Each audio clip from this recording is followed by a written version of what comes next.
Janata Dal United में नीतीश कुमार और उपेंद्र कुशवाहा के बीच तल्खी बढ़ती ही जा रही है। आज कुशवाहा के बारे में पूछे जाने पर मुख्यमंत्री नीतीश कुमार ने कहा कि जिसको जहां जाना हो, जितनी जल्दी जाना हो चले जाए। उन्होंने कहा कि नेता आते हैं और जाते हैं अपनी मर्जी से। नीतीश कुमार बोले कि उन्होंने किसी को भी नहीं रोका है, जो खुद संपर्क में जाना चाहते हैं वही बोलते रहते हैं। कल कुशवाहा ने बीजेपी में जाने की बात से इनकार करते हुए कहा था कि जेडीयू और नीतीश कुमार को राजनीतिक रूप से कमजोर किया जा रहा है और वो हर मुश्किल वक्त में नीतीश कुमार के साथ खड़े रहे हैं। जो कहता है उसको कहिए खूब खुशी मनाइए, मस्त रहिए। हमारी पार्टी कमजोर हुई है, ये पता है। पहले की तुलना में मेंबरशिप ज्यादा हो गया है, तो लेकिन कुछ बोलते रहता तो खुशी है। आखिर क्यों उनको ऐसा लग रहा है? वैसे ही फालतू प्रचार करता है महाराज की, कुछ लगता कुछ। जो खुद संपर्क में जाना चाहता है वही सब बोलते रहता है, क्या कीजिएगा। अरे किस किस को कितना बढ़ाए, कौन कहाँ चला गया जाने दीजिए। जिसको जब जाना हो, जितना जल्दी जाना हो, जितना बोलना है बोलते रहिए। आज जिस दिन मन करे उस दिन चले जाइए। और इससे पहले कल कुशवाहा ने कहा था कि जब नीतीश कुमार राजनीतिक रूप से कमजोर हुए थे तब भी वो उनके साथ खड़े थे और भी मजबूती के साथ खड़े हैं।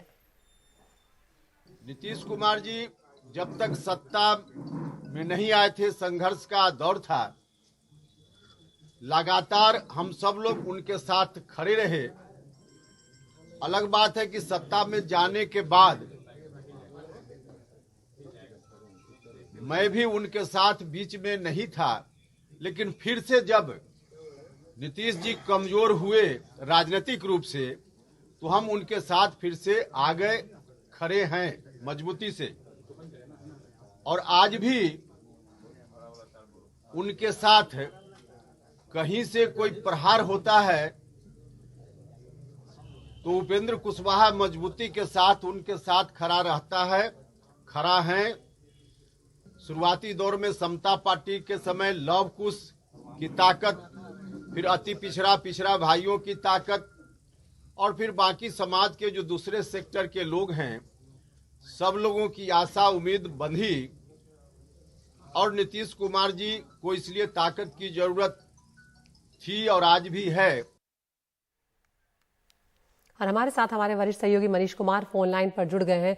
मनीष, राजनीति में सब कुछ बहुत सोच समझ कर किया जाता है, कोई भी बयान बिना सोचे समझे सामने नहीं आता। ये जो पोस्टरिंग चल रही है जिसका जिक्र आप कल भी कर रहे थे, आपसे जब बातचीत हो रही थी, उसे किस तरह से बिहार की राजनीति में देखा जा रहा है और किस तरह से समझा जाए, ये भी आप बताएं। आज का जो नीतीश कुमार का बयान है वो एक तरह से उपेंद्र कुशवाहा को उन्होंने पार्टी छोड़ने के लिए हरी झंडी दे दी है। उन्हें कह दिया है कि अगर आपके पास में कोई विकल्प है, हालांकि जो विकल्प है वो यही है कि उनको अब बीजेपी में शामिल होना होगा। तो इसलिए उनको एक तरह से नीतीश कुमार ने अपनी आज के बयान से उनको राजनीतिक रूप से मुक्त कर दिया है कि फिलहाल जनता दल यूनाइटेड के बारे में, नीतीश कुमार के बारे में जो वो कह रहे हैं उससे वो इत्तेफाक नहीं रखते हैं, इसलिए वो अपना अगला कदम चुनने के लिए स्वतंत्र हैं।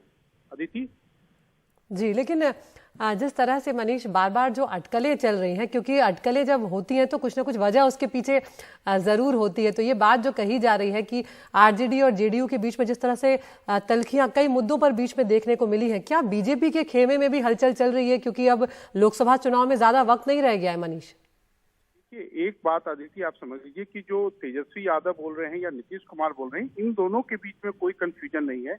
इन दोनों पार्टियों के नेताओं में, खासकर वैसे नेताओं में जो कहीं ना कहीं ये अपना नीतीश कुमार के समर्थकों का मानना है कि जो बीजेपी के पाले में जाना चाहते हैं, वो जानबूझकर ऐसे बयान देते हैं जिससे कि पार्टी का जो आला कमान हो उसके लिए राजनीतिक मुसीबत या उसको सफाई देनी पड़े।